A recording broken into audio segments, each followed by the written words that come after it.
for young officials.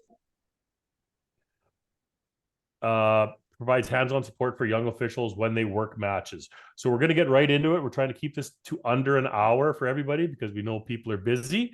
So we're going to start right off the bat. You get to the gym and two teams are there to play. We're going to start with a warm-up and coin toss procedure.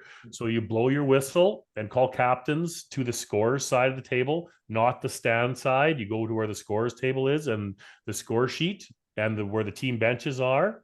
Blow the whistle, call captains, hold up your coin. You discuss the match, whether it's 2 games or a best of 3, or if it's triple ball. Discuss any special things about the gym. Some of our gyms might have a low roof or they might have beams. Many of our smaller schools have, or if you're going cross court, you might have to step in on the serve. That's things you discuss with the teams during the warm-up procedure. Then you do the coin toss, which is very simple. The winner gets to choose either serving or receive, or they can pick what side they want also. Okay, and the loser gets the remaining choice. So if the winner chooses they want to receive, then the loser gets to serve and vice versa. That's simple. Whoever serves first in the first set receives serve in the second set.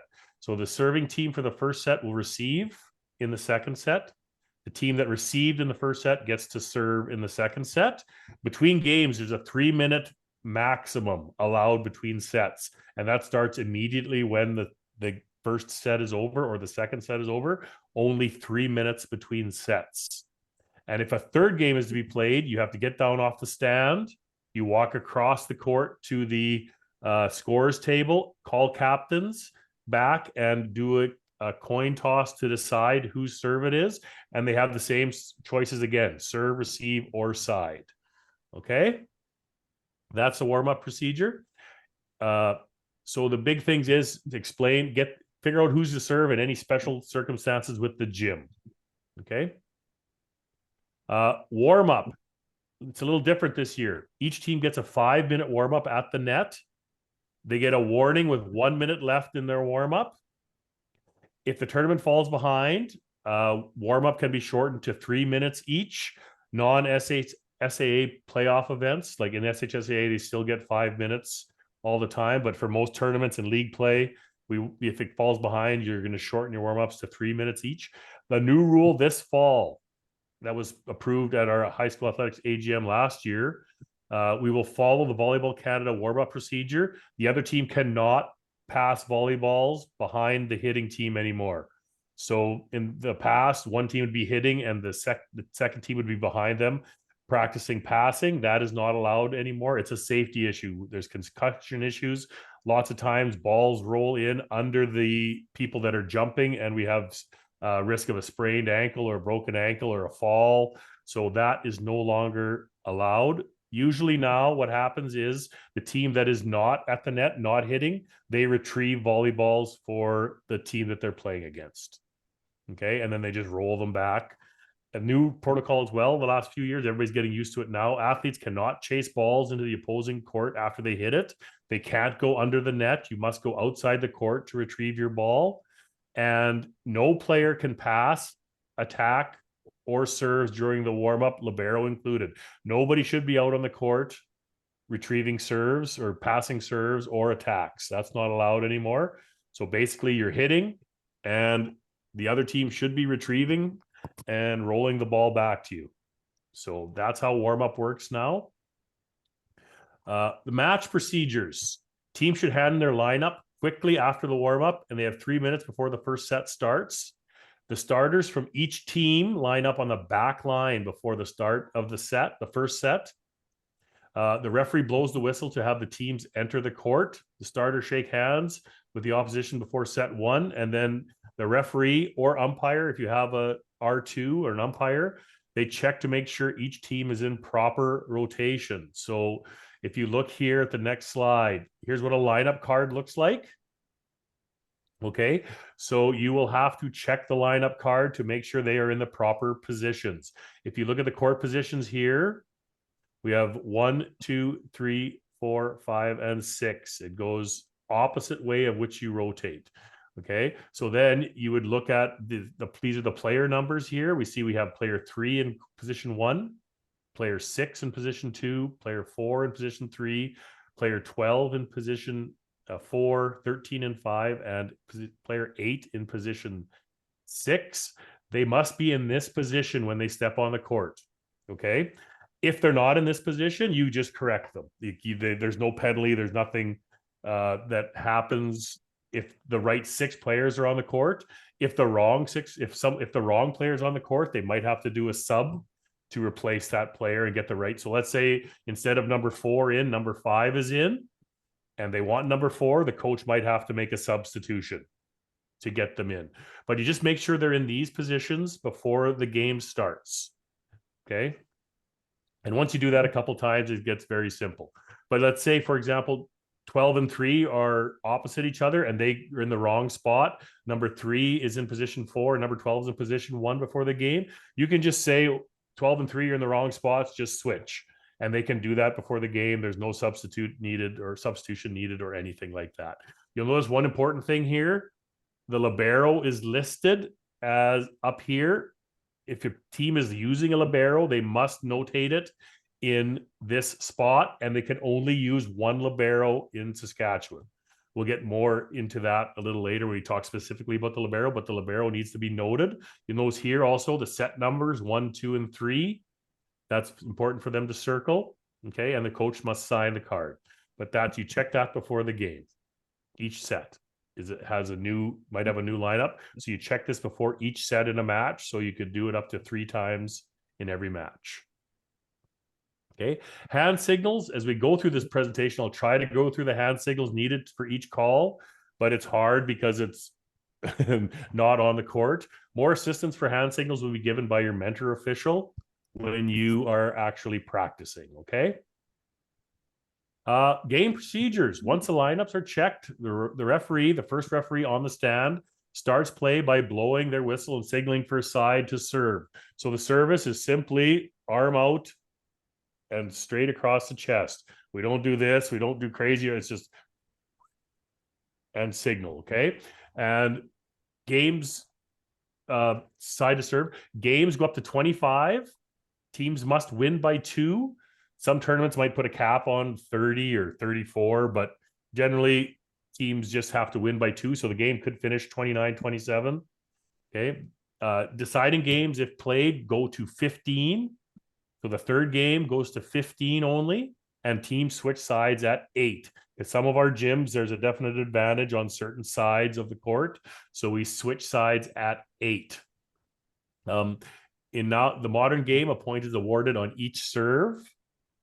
So it's called rally point. Players follow the serving order shown on the lineup sheet from positions 1 to 6. When the serving team wins a rally, the player who serves again. If the receiving team wins the rally, it rotates 1 position with the player who will be rotating into position 1 serving. So if we go back to our score sheet here, the player that rotates into this position 1, so in this will be the server. Each team is allowed 2 timeouts per set, no longer than 1 minute in length. So generally blow the whistle if they're not at the sidelines after about 55 seconds. You kind of get ready to blow your whistle, so you blow it right at 1 minute. They should be getting close to that lineup. If they take a little longer, you could do delay warning, but we're not going to get into all kinds of sanctions and things like that in today's presentation. We're just going to talk about the basics of coaching or reffing. Sorry, they get 2 timeouts per set. Even in the third set, if it's a shorter game, they still get 2 timeouts. Each team is allowed 12 unlimited substitutions per set. So the player and the substitute can only come into their original position. So let's say we have number 6 coming in to play for number 12. Okay. The only player number 6 can go in for is number 12. But they can go in and out and in and out, in and out up to 6 times, to a total of 12 substitutions per set. So you can only go in and out for the player you're substituted for. Okay. At the end of the first set, teams switch sides. There's no switch before the third and deciding set unless the team picks the side instead of serve or receive. Any questions anywhere? No? We're going pretty fast. Rules of volleyball. Some serving rules that are important. Servers are given 8 seconds to serve. They're given 8 seconds to contact the ball. Okay. And we don't count. It's not 1, 2, 3, 4, 5, 6, 7, 8. It's 1, 2, 3, 4, 5, 6, 7, 8. It's not a real fast count. Second thing too, you have to make sure you have to give them time to get back there and get set up to serve. If the ball is way far away and they have to walk, or they're rotating and they have to walk back to get ready to serve, you have to wait till you blow your whistle till they're in the right position. Okay. And they get 8 seconds. If they do not serve in 8 seconds, it's a time count violation and you hold up 8. Okay. Doesn't happen very often. If you think a server is getting close to the 8 seconds, you can even mention them when they come around under your stand. You're taking a little, or the umpire could mention you're taking a little too long to serve. Okay. But you only get 8 seconds. A rule that was implemented about 15 years ago, you can only toss the ball once.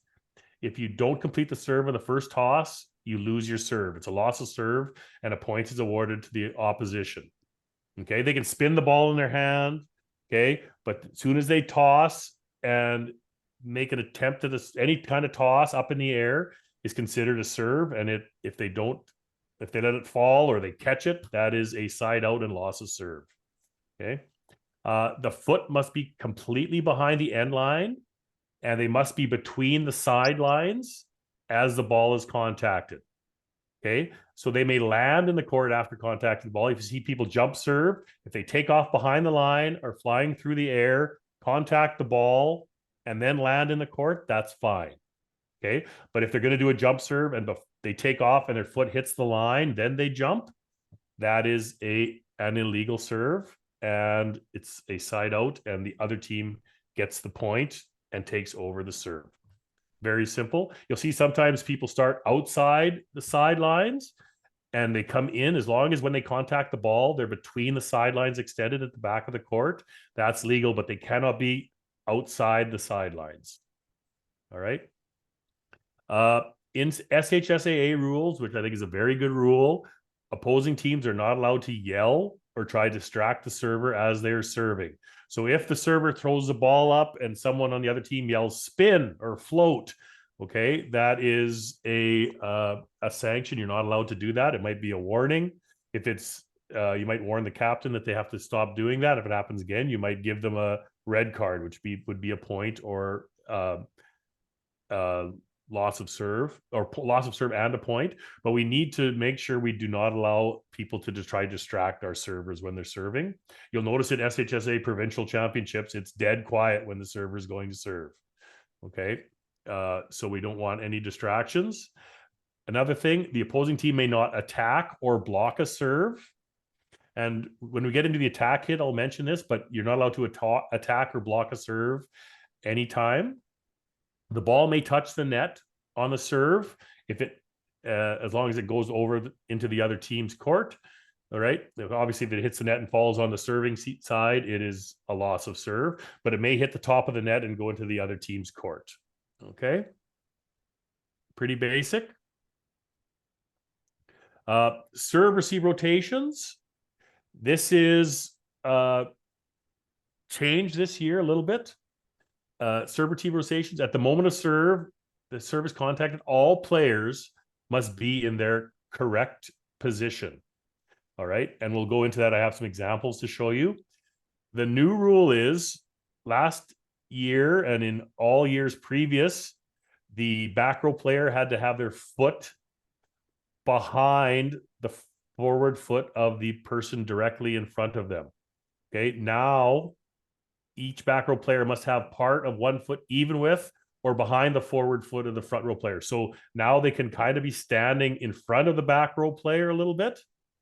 But and I have diagrams to show you that. But that is a new rule this last year. So the front and back row players, respectively, must be positioned side to side in proper order. It's the position of the feet on the floor as the ball is contacted determines if they're in the correct rotation. If the server makes a serving fault, so let's say they have a time violation or a foot fault, that takes precedence. If they hit the serve legally and the rotation error happens, that takes precedence. So an example of that might be, let's say the server hits the ball and they hit the ball and the other team on the receiving team is out of rotation and the server serves the ball into the net, the rotation takes precedence. So the serving team would get the point. The people that did the illegal switch or the outer rotation, they would be the team that's penalized. But if the person stepped on the line before they served, that would be the fault that you call. Okay. We don't see a lot of rotational calls. Okay. Especially when we don't have umpires in lots of tournaments we do, because it's usually the umpire's job or the down official, the second official, to watch rotations. But we'll give you some examples here. The court positions 1, 2, 3, 4, 5, 6. So if we think about proper positioning on the court, let's use player 6 for example. Player 6 must be between player 1 and 5 and behind player 3. That's the people he or she has to worry about. Okay, so player 6 must be between player 1 and 5 and behind or even with player 6 or player 3. Player 2 and 4 don't concern player 6. Okay, if I'm talking about player 5 here, player 5 must be on the left, this side of player 6 and behind player 4. So some examples here. If you see, this is the new diagram from the Volleyball Canada rulebook. You see things have changed. Okay, before, if you see the back row player here is in blue, because they are part of their foot is even with or behind the front row player, this is allowed. Last year in SHSAA, this would have been called an out of rotation because the back row players' feet are ahead of the front row players. It's now changed. This is legal now. Okay, you see that this is legal. Even here, they're in the second example where my cursor is, this back of this person's heel and the front row player's toe are even. This is correct. They can do that. Okay. Now, if you look at example 3 here, you'll see the back row player is clearly in front of the front row player. This would be called a fault. The back row player cannot be clearly in front of the front row player. This is a new rule this year. Okay, so your coaches might not even be aware of this. So I think the first tournament, there'll be some growing pains regarding this, but you have to keep that in mind. All right. Excuse me. If we go players on the same row here, so we see this would be correct because the center player has 1 foot even with the left side player, but over here, this is our middle player. He or she is too far to the left. They're past the left player. That is a fault. Okay. If we go here, we have our back middle player over too far. That would be a fault. He or she needs to be in this area. And this one is correct. So it's just a learning thing you have to figure out. And all the officials will be learning this year because we are all doing this for the first time. So it'll be a change for setters. Setters, this generally involves setters and front row players like middles switching into different positions. But generally it's the setters coming in to set from the back row this affects, and they will be able to cheat a little more than they did in the past. They get a little quicker jump. Okay. So that's the new rule around that. We want to make sure that was clear. And maybe if you're practicing and your coaches don't know that, maybe mention that to them as you're at your practices here at the start of the season. Do we have anything in the chat, guys, we need to mention? No? You're answering the questions? Awesome. We're flying. We'll be out of here quick, Mr. Kitts. Okay, I have some examples here. So this is a diagram from last year, this one. Okay. So here we have our front row players have the dark soles here. So we have position 2, 3, and 4. Last year, so since we see player 5 has to be behind number 4, last year this would have been illegal.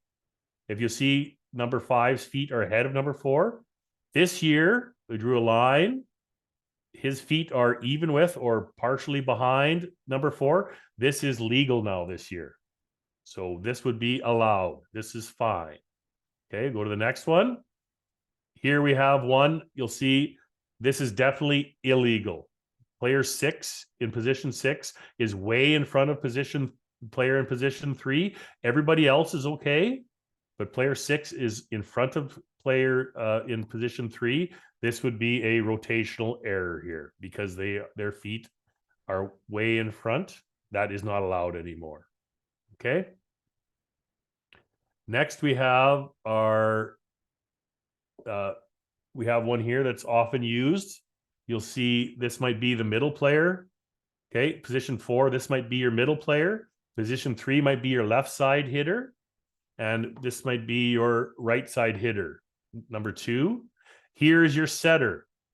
Okay, so all number 5 has to be, they have to be behind player 4, which they are, and they have to be on the left side of player 6, which they are. So this is a total legal rotation. Even though number 5 is way in front of players 2 and 3, the only person they have to be behind is player 4. So here, this is a legal serve receive rotation. You'll see lots of teams use this. So what will happen here, as soon as the ball is contacted, player 3 will come out and hit left side, and player 4 will come hit in the middle, and player in position 5 goes into set. Okay. So as long as their feet are behind or even with anymore, this is a legal rotation. And this one is the simplest, but I wanted to show you this one because when we get to serving rules, the server is their rotation doesn't matter. So even though player is supposed to be in position 1, okay, even though he's supposed to be in position 1, player in position 6 can go over here because the server's position doesn't matter. Player 6 doesn't have to be on the left side of the server. They can go to their switched out position. Okay.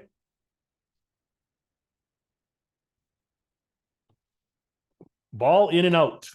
Okay, we'll get into more of the concrete parts of the rules. A ball is considered in if any part of the ball lands in the court, including the lines. If the ball hits on the line, it's considered in. Okay, the ball lands on the line, it's considered in.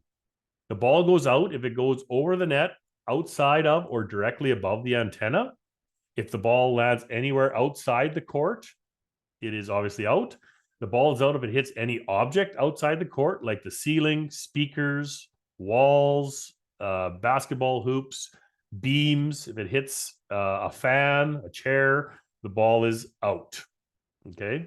The ball is out if it hits the ref stand, the official, if it hits the antenna above or on the net, any part of it, or if the ball hits any part of the net outside the antenna, it is considered out. And obviously the ball is considered out if it crosses all the way under the net. Okay, that's the in and out rule. So here's some examples. The white ball, the white ones without the X's, the white volleyballs, they are considered, that's correct crossing. So these are all good. If it's an attack hit, the ball's going from one side of the net to the other. These are all good. You'll notice some of these, obviously, this one here is hitting outside the antenna, that's out. This one hits the post, it's out. These two outside the antenna are out. This one going under the lower space of the net is out. If it hits the antenna on top, it is out. These are the tough ones to call, though. If it's above the antenna, even if it crosses above the antenna, it is considered out. Okay, if that volleyball and the linesman usually are the ones that are in the best position to call this, okay, it is out. All right, if it passes through the external space of the court, it is considered out, and you want your linesmen to wave their flags and signal that it is definitely out. Okay, so it has to cross between the antennas. It can hit the net and fall over, but that is the legal crossing space. Okay, ball handling is one of the most difficult things that officials have to call. Okay, ball can touch any part of the body. Many years ago, it could only be contacted above the waist. You could not hit it with your feet. You could not kick it. You couldn't do anything like that. Now it can touch any part of your body. Each team is allowed to contact the ball 3 times on their side of the net. Okay. A player can contact the ball twice on first contact if it happens simultaneously during one action. So if you go to bump the ball and you pass it, it goes off here, hits you in the head, and goes up on first contact, that is fine. You can do that. Okay. If that was a second contact, you cannot do that. Okay. You are not allowed to catch the ball and send it. It's called a carry. Okay. Or a catch. All right. So if you're going to set the ball and he brings it way down here and then throws it up in the air, or they're going to go tip a ball and they catch it behind their head and throw it, that's called a catch. And you would signal as a, just lift your hand straight up. That is a carry. If a player contacts the ball twice after the first contact, you blow your whistle and it's simply 2 hits. Okay.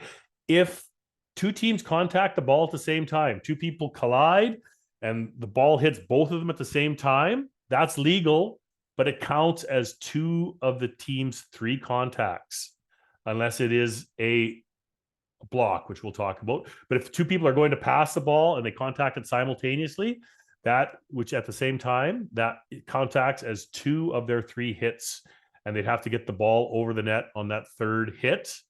No player can contact the ball twice in a row, so you can't bump the ball and then set it, obviously. Okay. That is different than on the first contact when it hits you twice. That's a little different.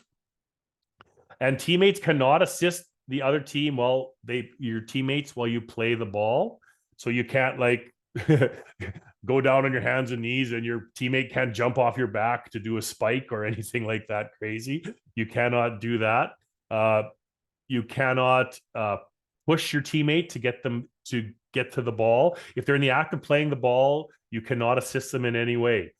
One thing you can do though, if you see your player has played the ball and the ball's gone and they've landed and they're losing their balance and they're going to hit the net, you could grab them and pull them back from hitting the net. That's illegal. That's legal. But if they're in the act of playing the ball, you cannot assist them at all. Okay. That's some of the ball handling rules. That's some of the toughest things you have to call. And as you officiate more and more, and your mentors will be able to help you out a great deal with that. Like if they are there with you when you're officiating and you see something, and after that rally, they could even talk to you, say maybe it was 2 hits, or maybe that was a carry. Did you see what happened there? Like they will discuss that with you.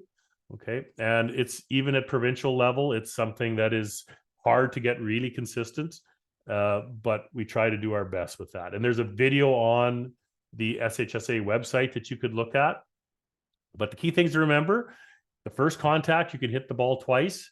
Second and third contact, you cannot. You cannot catch the ball and then send it. It's called a carry. Okay. You can obviously not contact the ball twice in a row. You can't hit it on the first and second hits, and you can't assist each other. But the big ones are the 2 hits on that first one.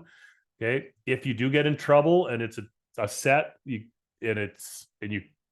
blow the whistle, always call it a carry, because there's no rule that says you can hit it twice on the first. So if you do happen to make that mistake, we hope you don't. But if you do call a contact that looks kind of bad on the first one, call it a carry, and maybe your mentor official will help you out with that.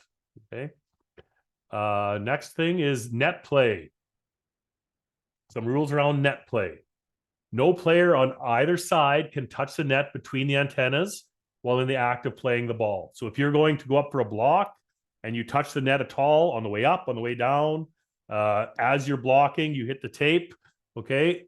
Anytime you hit the net, that is illegal. If you're going up to spike the ball and you hit the ball on the way down, on the way up, you hit the top of the net, any part of the net during the act of playing the ball, that is not allowed. That is a fault, and the whistle's blown, and the other team gets the point or the side out.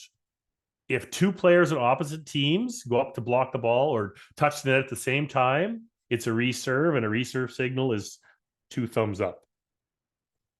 Okay, so if that might happen, most times it happens on a block. If they go up to a ball's right over the net, they go up and both players press to go get it, and they both hit the net at the same time, then it is called a reserve. If the ball is driven into the net and touches an opponent, there's no fault committed unless the opposing player hits it on purpose. If I'm standing there blocking and they bump the ball into the net, and the ball hits the net into my arm, and the ball falls. That's not my fault at all. Okay, but if the ball's coming at the net and I move my hand and I kind of jab at it or push at it or hit it through the net, that is a fault on me because I've hit the net, and that's an illegal play. All right. So if the ball's driven into the net and touches the opponent, there's no fault committed. It happens in blocking too. So they go up the block and someone will hammer the ball into the net and the net will move and hit the block. That's legal as long as the ball is forcing the net into the person's hands. Okay. A player's foot, this is a tricky one, but a player's foot cannot pass completely into the opposing zone. So their foot has to be all the way over the center line. But it's the bottom of the foot is the only thing that counts for that. So the bottom of their shoe, the players, it must be completely over the center line. If any part of that shoe is touching the center line, then that's an okay play. If their foot is all the way over, it is a fault. Okay, and the other team gets a point. You'll see this mostly with hitters.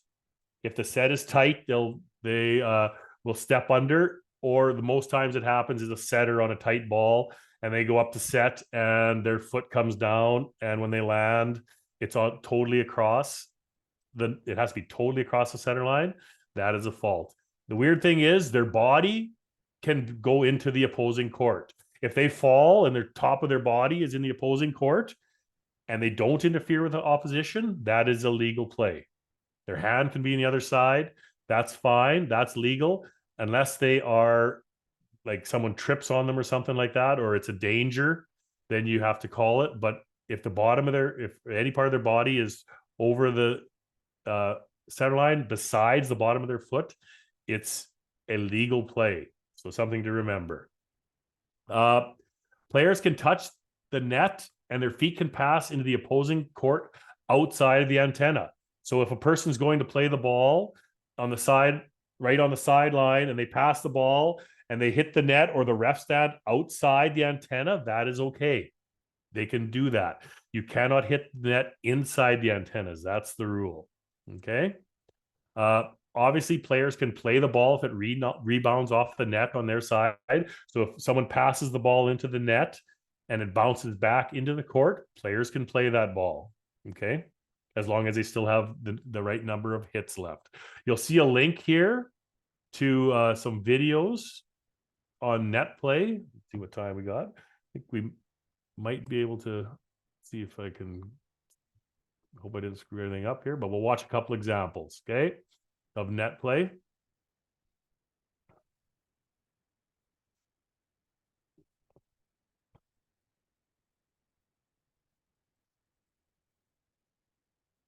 So obviously his right hand came down and hit the net.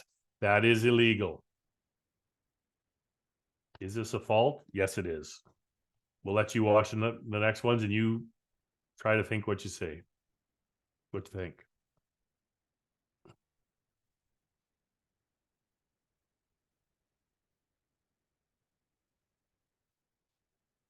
Talk amongst your group. What do you think?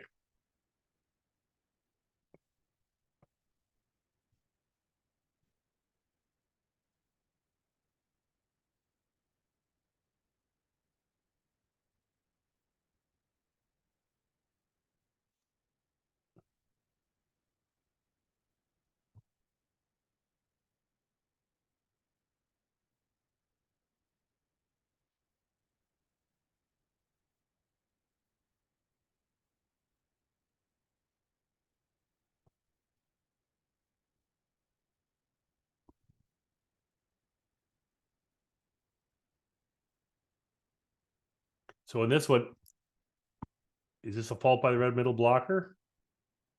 Yes, because any part of the body touching the net, anywhere on the net, is a fault. So there we see the blocker going up. She lifted up the bottom of the net. That is a fault. Even though it doesn't look like she's playing the ball, she's kind of making a little bit of an attempt.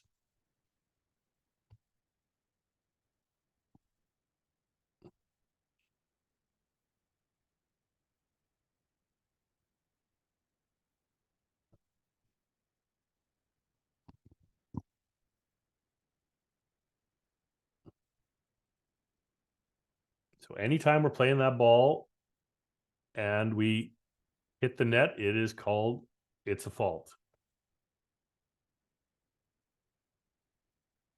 You see this one all the time. Setters on a tight pass will go up to set the ball and they rub the net with their shirt or the jersey or their whatever, their elbow. It's a fault.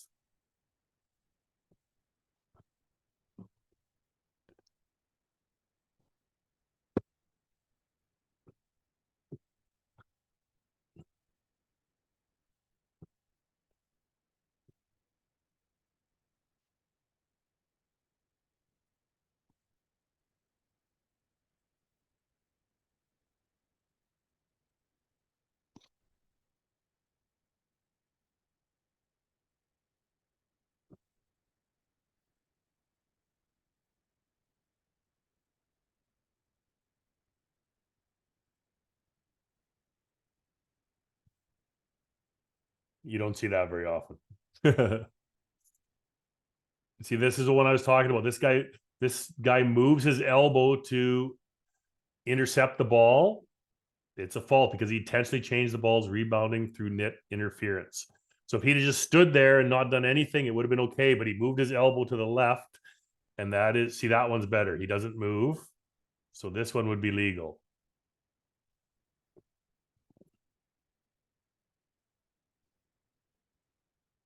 So you see the difference? The first one, the guy moved his elbow. What do we think here? Playing the ball and he hit the net.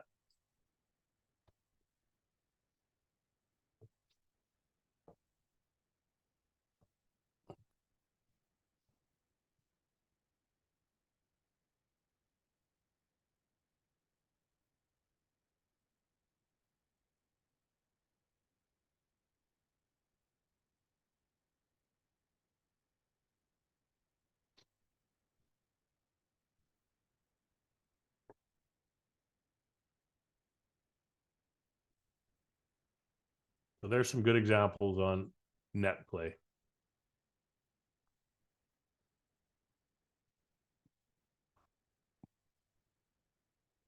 All right. So there are some good examples. Your mentor official will be able to help you with that as well. Attack hit. Here's the thing that we need to remember about the attack hit. Now we're talking about anytime any player sends a ball into the opposition court, it is considered a block hit or an attack hit except for blocking and serving. So even if they set the ball over or bump the ball over or spike the ball over, if it goes over the net, it's considered an attack hit. Okay. So only front row players can attack the ball above the height of the net in the front zone in front of the attack line.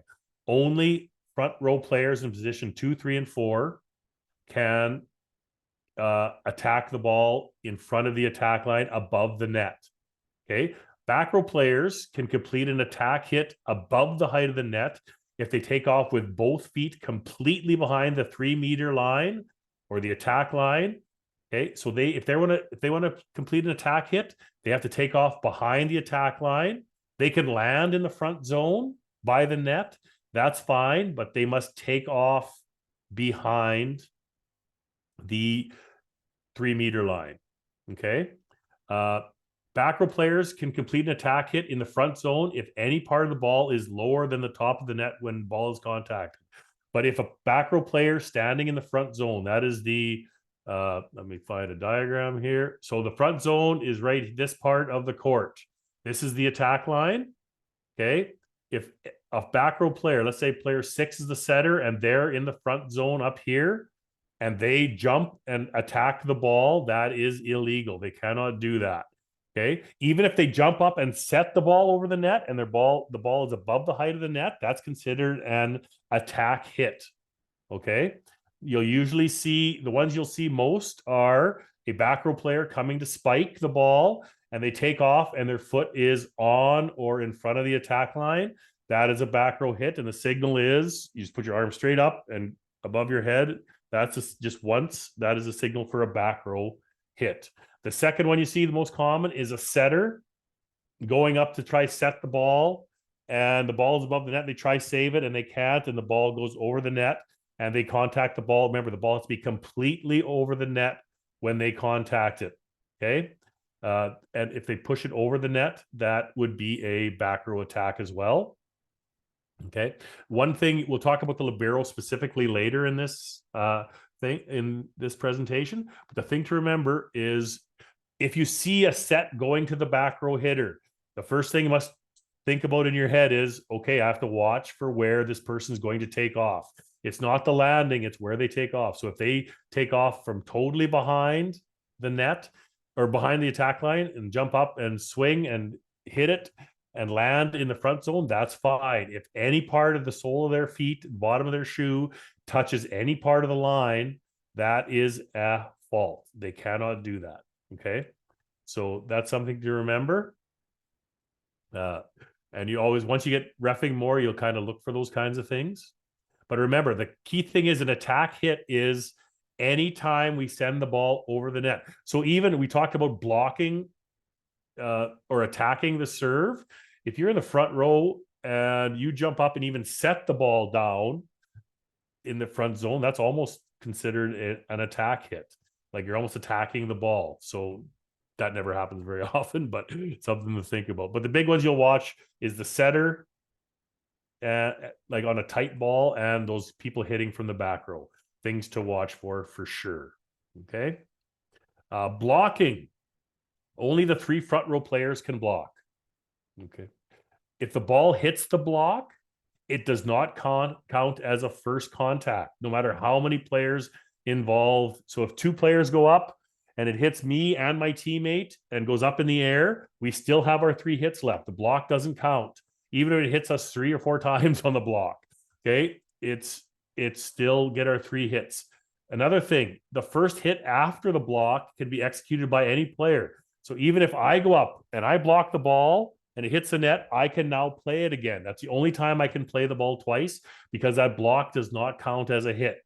So the first hit after block can be executed by any player, including the one who touched the ball during the block. Blockers can go over the net into the opponent's court as long as they don't interfere with the attack hit of the opponent. So if player from Meath Park goes up to hit the ball, and as they're hitting it, the blocker comes across and actually hits the ball before the attacker can swing at it on the attacker side of the net, that is a fault. Okay. You can't interfere with the attack hit of the opponent. And obviously we already mentioned blockers cannot touch the net. But the big rules are the ball hits the block, it's not counted as a first contact, and can hit several players involved in the block. And the first hit after the block can be executed by any player, including one who's touched the ball during the block. Okay. I see lots of questions in the chat. The gentleman must be doing a good job answering those. Thanks, guys. The libero. The use of libero is permitted during SHSA games. We can use one libero only. Okay. Liberos are recorded in that little square on the lineup card. The libero must wear a different colored jersey or bib than the other players on the court. The libero only plays in the back row. So if the libero leaves the court, they must wait 1 point before returning to play. They can't go in and out on the same service. They must wait at least 1 point before they can return. The libero can replace any back row player. Okay. It doesn't matter who it is. So let's say they replace number 12 and all of a sudden the coach wants to change. They can pull the libero out for 1 point, put number 12 back in, and then replace the libero can go in for number 13 if they sit out a point. They can replace anyone that's in the back row at any. So that's the thing to remember. The libero can replace a player at the start of the set. So at the start of the set, what you generally do is you check the 6 people on the court, and if you see number 7 is the libero, you make eye contact with the libero, and you just go like this, give them a signal like this, and that means they can go in and replace the player they want at the beginning of the set. That's fine. Okay. The libero cannot serve, and the libero cannot block. Okay. A very important rule here. The libero cannot execute an attack hit if the ball is above the height of the net from anywhere on the court. So our back row players that aren't liberos, they can do an attack hit if they take off from behind the attack line and land in the front. The libero cannot hit the ball above the height of the net from anywhere on the court. Even if they're way in the back and they jump up and hit the ball and they're above the height of the net, that is an illegal play. The libero cannot do that. Why might that be the case? Well, if you have someone who's really good at playing defense and really good at hitting out of the back row, then you could just make them your libero and you'd have them there all the time and they'd be able to hit out of the back row during the whole game. That is not the purpose of the libero. The libero is a defensive specialist. Okay, so they are not allowed to execute an attack hit if the ball is above the height from anywhere on the court. And another one that's very important, we talked about our front zone. So our front zone is here in the court. If this is the net here, this is the front zone. The libero cannot, I'll keep this picture up. If the libero is standing where number 6 is, and they set the ball above their head, okay, the attacking team cannot do an attack hit. They cannot spike that ball. Okay, so if the libero passes, if the libero, where are we? If the libero sets the ball in the front zone, their teammate cannot attack it above the height of the net. Why might that be the case, you ask? Because if you would use your libero would be your setter then, if that was the case. You'd have your libero be your setter and they would stay in the back row the whole game and they would come in and set the ball all the time. And that is not the purpose of the libero. The libero is a defensive specialist. So if the libero sets the ball, something to think about, if the libero sets the ball in the front court, okay, the team cannot attack it above the height of the net. They have to bump it over or set it over or do a down ball, but they cannot jump and hit it above the height of the net. You'll see good liberos and liberos that if the ball is in the front court, they'll bump it. If they bump it, that's fine, but they cannot pass the ball as a set above their head. They cannot set the ball in the front court. They can bump it. If they bump it, then their teammate can swing. If they set the ball in the back part of the court, then that's fine as well. If they set the ball in the back part of the court, the front row players can swing away. That's fine. That's legal. But if they set the ball in that front court, they're not allowed to, you're not allowed to attack it. So that's where we are with that. Any questions, guys? You seem to be handling it very good there. We're way ahead of schedule compared to last year. Last slide. One thing we might want to talk about is what we want our minor officials to look for. So if you're a ref in reffing and you have some minor officials, you might have some grade 7 or 8 kids that are going to come and help you be the lines people for you. Okay. Or you might have some players from a team coming to be linesman person for you. Some things you can tell them to do that you might not be able to see. Sometimes watching for foot faults on serves are hard to see because players block your view. So explain that foot fault rule to them. If when the ball is contacted, the player steps on the line, then it is a foot fault. And what they do is they wave their flag and they would point at their foot. Okay. They wave their flag to get your attention on the stand, and then they would point at your foot. Lines person, obviously by the names, they call in and out calls on their sideline and the back line. And explain to them, the ball must be, if it's on the line, it's in, the ball must be completely out. So you can say that to your lines people. Okay. Then you explain, if they see, one of the things they can call, if they see the ball contact the roof or the hoop or a speaker or walls, etc., then they wave their flag and they would then call the ball out. They can call that as well. Obviously, they don't have a whistle, but they can wave their flag. One little trick for any time you see a ball that's getting close to the roof and the hoop or speaker and walls and everything, you can watch how the ball's spinning. If the ball goes up and it hits something, all of a sudden the way it's spinning might change, and that might indicate that it actually hit something up there. Okay, so the minor officials can call that. They also can call any touches off the block. So if Oxbow team goes up to hit and they spike the ball and it just barely touches the block off the top of the fingers, the ref R1 and R2 might not see it, but the lines person might have had a good angle on that. They can call that, and they signal that by just putting their flag on top of their hand to indicate that there was a touch. And sometimes, as an official, as a ref, if you know there was a possibility of being a touch, okay, and you always want to look at your minor officials. Well, we'll talk about that at the end, but make sure minor officials know they can talk. They can call off the blocks. And one of the big things, and one of the most important jobs they have, is anytime balls passing outside or over the antenna or into the net outside the antenna, they can call that. So if they see a ball go over top of the antenna, which is illegal, or they see a ball going out, passing over the net outside the antenna, they can wave their flag. If it hits the net, if it hits the antenna at the net or outside the antenna at the net, they can call that as well. Okay. But one thing we really need to do, and sometimes new officials don't do it that well, is you want to make sure you always look at your official. If the ball hits in the middle of the court, you don't have to look at your minor official. Okay. But if a ball hits close to the line, always give them a look to see what they're going to call and give them a chance to make the call. Okay.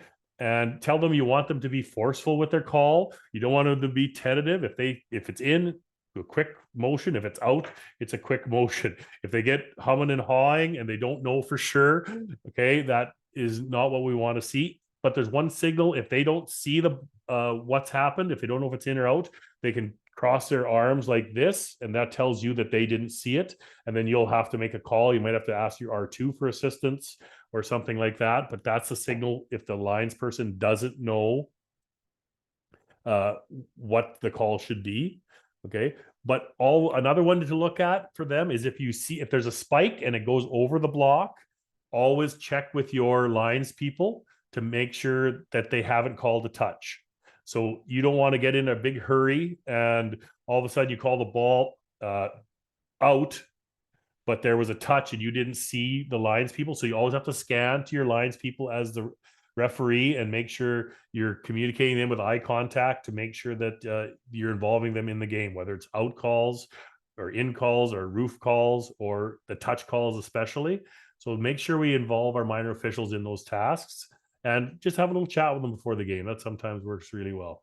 Do we have any more questions, Evan and Ken? We seem to be rolling today. So that's a very quick overview of lots of rules. I know that's lots of information there, lots of information, but hopefully you get a little bit of a feel for what's going to happen when you go to your first game to ref, or if you've done some volleyball reffing in the past, maybe this is a refresher. Hopefully some of those new rules we talked about, you can pass on to your coaches, and something to note for sure. The new warm-up rule is very important because that's a safety issue. We don't want people passing the ball behind those people attacking, because sometimes we shank passes and balls roll under feet and nothing, and sprained ankles happen very quickly in a volleyball court, or a broken ankle, or someone steps on a ball and hits their head or their elbow. We don't want that.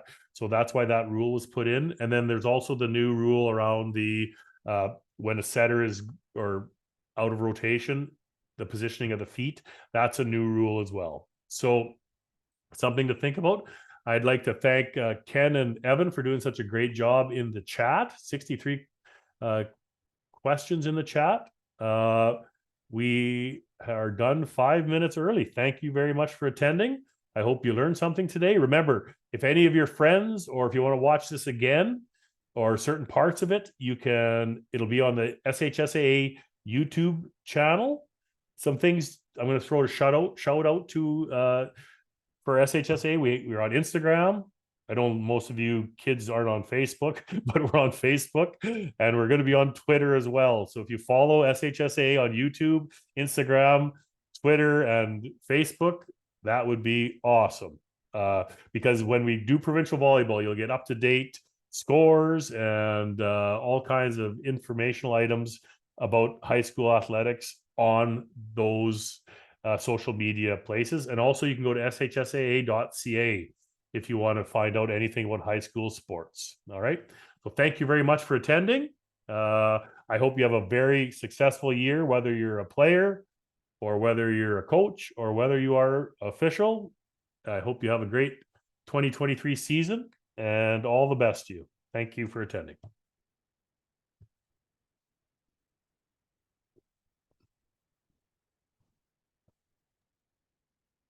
Good job, Graham.